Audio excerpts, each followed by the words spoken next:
everyone, welcome to all of you in my YouTube channel. In today's lecture, we are going to discuss successive differentiation. As you know, what is differentiation and basic standard formulas of derivative. So let's start with successive differentiation. First of all, I will tell you what is successive differentiation. The word itself contains the meaning as a successive differentiation. That means we have to differentiate the function continuously. And if we know that if our function is continuously differentiable, you can take its derivative up to infinite times. So we are doing this process step by steps. For example, suppose we have given function y is equals to f of x. Here y is a function of x, and in this case x is independent variable, y is dependent variable. And we know that if we want to differentiate this equation, then we are differentiating with respect to x. Why? Because x is independent variable and we are taking derivative of function with respect to their independent variable. Now, if we differentiate this term with respect to x, then we get dy by dx is equals to df of x by dx. And here this derivative we may write in the form of dash, that is f dash of x. If we again differentiate this term, then we get second derivative, that is again differentiate with respect to x, then we get d square y by dx square is equals to d square f of x by dx square, and it is a second derivative, so you may write here f double dash of x. Now, if we take again derivative, that is the third derivative of our function, then here differentiate with respect to x, then we get d cube y by dx cube is equals to d cube f of x by dx cube, that is the f triple dash of x. Now we have to continue this process, and this continuous doing this process of differentiation, that is nothing but successive differentiation.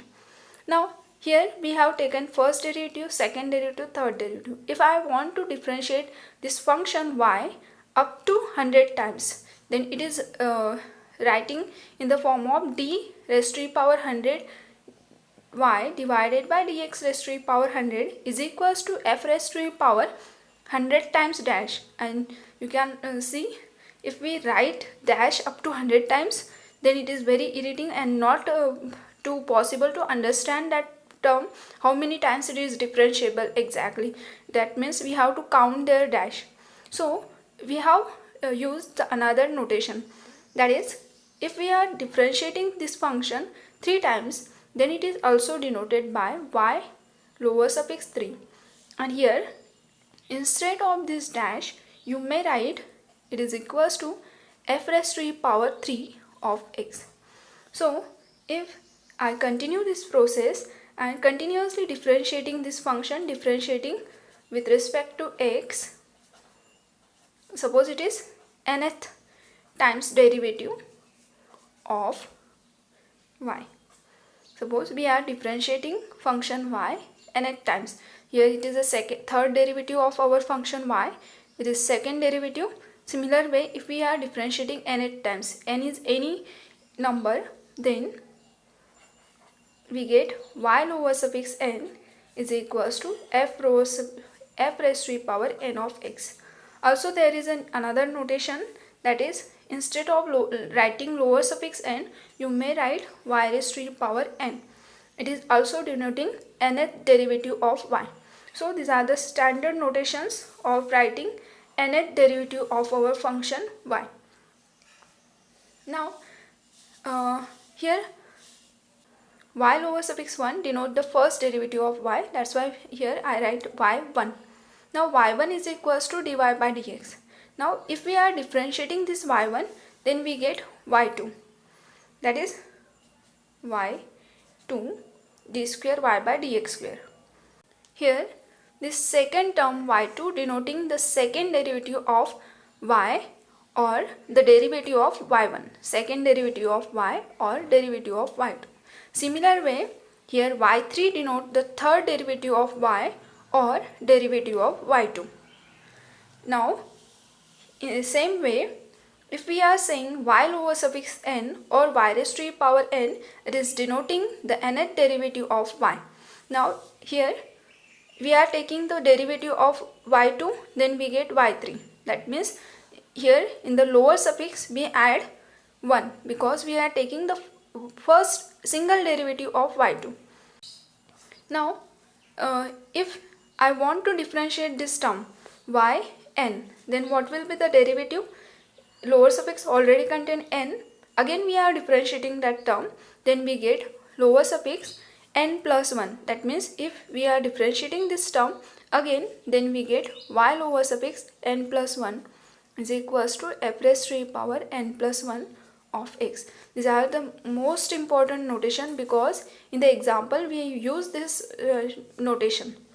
Now here let us take the one example. Suppose we have given equation y1 plus y2 plus x equals to 0, and we want to find the differentiation of this equation with respect to x nth times. That means here we have to differentiate this term first, second, third and up to nth times. But we know that the taking derivative continuously up to nth times, it is very difficult. So we have to directly differentiate this term nth times and we have to conclude what will be the result.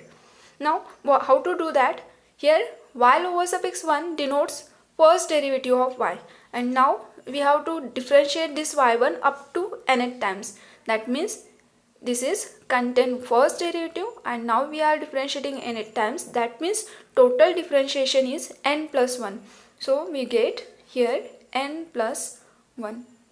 Same way here lower suffix is 2, that is already taken twice differentiation, and we are taking now nth differentiation. That means we are total taking derivative is n plus 2. So here n plus 2 plus third term is x. If we are taking first derivative of x, then it is 1. Second derivative is 0 because first derivative is 1, that is constant, and again derivative of constant is 0.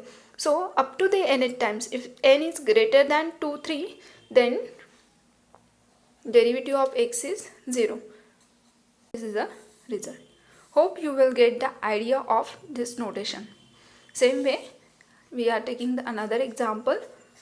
Suppose we have given yn plus y3 equals to 0. Now differentiate this term again with respect to x up to nth time. And here I am not writing the function y, but you have to consider that y is a function of x. Otherwise the derivative becomes 0. So we are considering our function y is a function of x, and that's why we are finding its derivative. Now here we are differentiating this term yn nth times. Already lower suffix is contain n, that means already taken nth derivative, and you have to take again nth derivative. That means their total derivative is n plus n.